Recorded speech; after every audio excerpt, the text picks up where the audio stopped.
Hi friends, it's Amanda. Welcome back for more Hip Kit Club inspiration. Joining you today for some more Make It Love.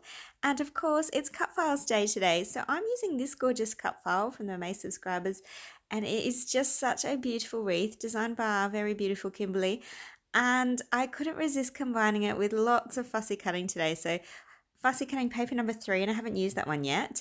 Number 4, which is of course these gorgeous butterflies, and I love the idea of this beautiful paper from the stamp marker from the Miss Modern collection, just as like a cut through color, almost just popping through there. And I thought the roses, I might just focus on that lovely coral color there and the magenta pink ones. So there's my gorgeous photo of my darling girl. It is one I've scrapbooked before, but there's more than one album. We need this to be scrapbooked a few times. Have to keep all the grandmas happy and make sure there's plenty of scrapbook pages for everyone. All the albums have to be filled. So I've gone and fussy cut those blooms. You can see I focused just on the coral and that lovely magenta colour with the black and white fronds only. And I really like that colour. I think that's really lovely. And obviously I've got those fantastic butterflies to add in as well there. And I couldn't resist, these gorgeous bows from Amy Tangerine from the embellishment kit. They're just divine. They're very, very sweet. So picked out the 2 red gingham check ones because I thought that tied in lovely with my colour palette today, which is very soft and very elegant and pretty. And as you can see with my cut file, I don't have it completely on the page. And that's because today, instead of using our cut files to make our page pop and create a page, I actually wanted to show you how to use a cut file just as a layering piece. So not as a feature, just as a supporting act.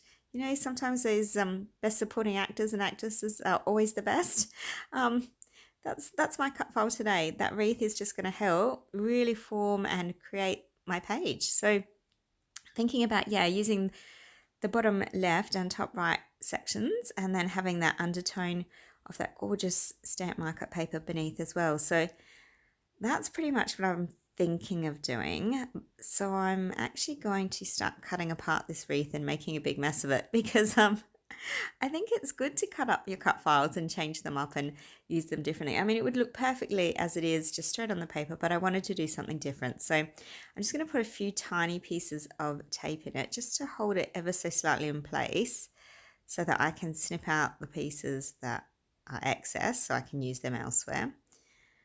And I sort of save as much as I can. I like to use things and double them up and they come in handy, so I never toss anything. I'm just going to cut them and keep them. So just thinking about making that work and just making sure, that one was moving a little, so I'm just going to add a tiny bit more tape, but I didn't want to use too much because my plan is to run through it all with some sewing machine stitching as well. So just a tiny bit of tape just so I can cut that excess off and use it in the other corner as well. So I'm actually putting the wreath in both corners, but I'm only cutting it once, of course, because we don't need to. We just need to chop it up. So and I'm going to pop that piece in probably around there-ish, I think. So you can see I also have some overhang and spare as well there as well. So I'll save that too once it's on. I'll cut off that excess and keep it because it comes in handy later on when you need to fill things up or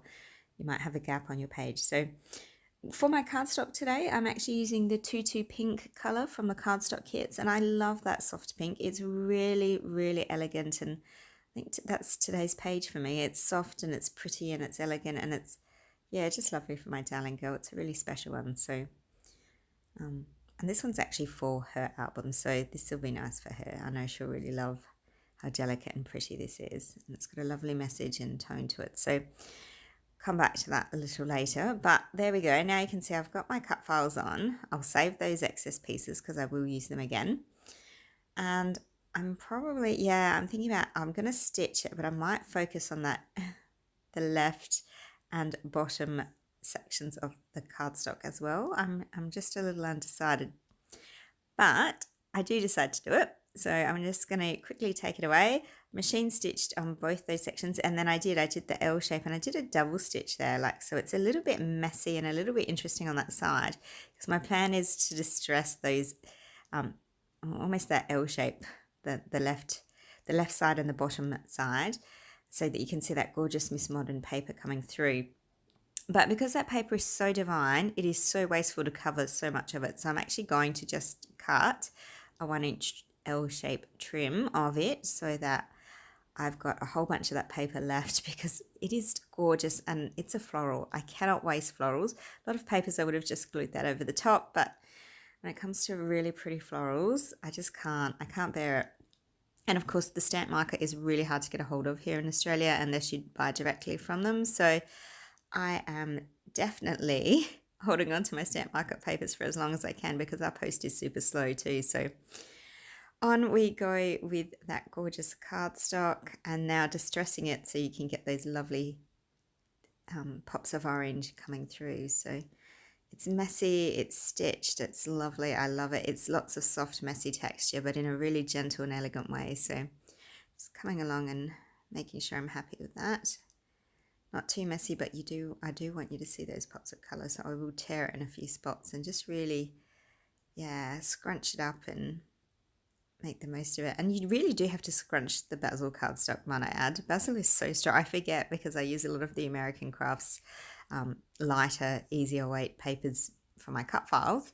And then when you go to that thick basil cardstock, it really is super strong. So it takes a bit of effort to cut that out. Now I've sped this up because it's really boring watching me re-stick everything because you've already got an idea of how it's going to look. But I like to keep the footage here though, because it still shows you how I move things around and where they do end up and how that happens. So just fiddling around again because, yeah, I do this a lot.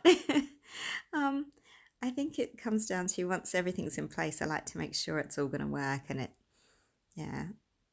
But you can see how the cut file itself is almost disappeared now. I mean, you see little segments of it, but it really is soft and gentle. So here's that excess piece. Look what I've decided to do. I've changed it.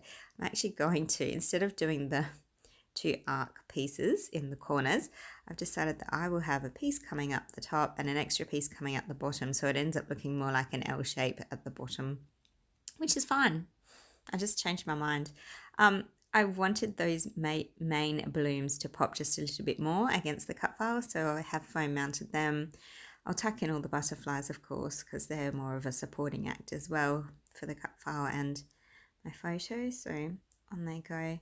Foam mounting my photo, of course, so that really does pop.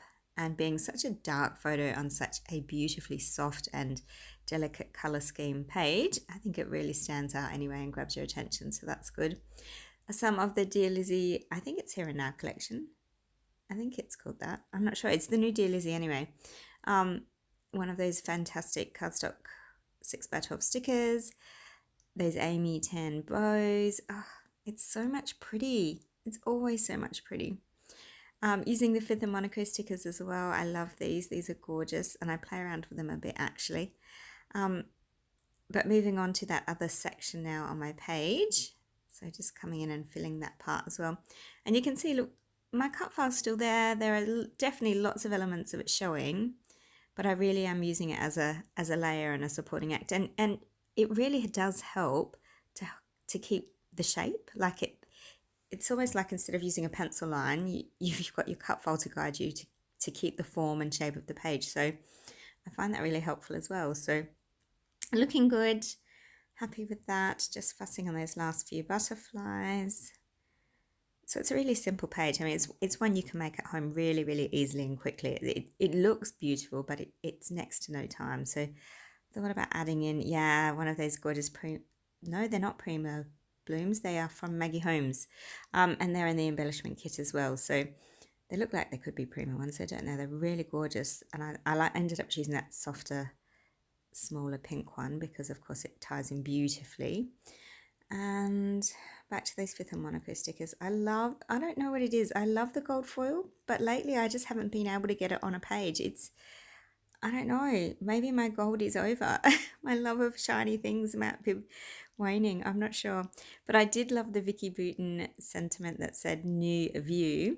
And the story behind my darling girl's photo, of course, was it was on a day where life was being tough, and we spent the afternoon looking at changing our mindsets and looking at positive ways to approach things. So today's new view is sort of the focus of her layout, and there's a lovely letter for her on the back, well there will be, on the back of her layout, and explaining, you know, how important that day was. And it was a good day of growth, and not every day is easy. But yeah, adding some of the Fifth and Monaco pearls, and look, that's my layout today. It's simple, it's beautiful. It's one, yeah, I could definitely pop in some journaling down the bottom there if you wanted to. But yeah, I hope you've had lots of fun watching. I certainly loved making this one, and it's one you can definitely do at home really easily. Let me know in the comments below if there's any questions or comments. Thanks so much for watching, and have a wonderful, happy arty days.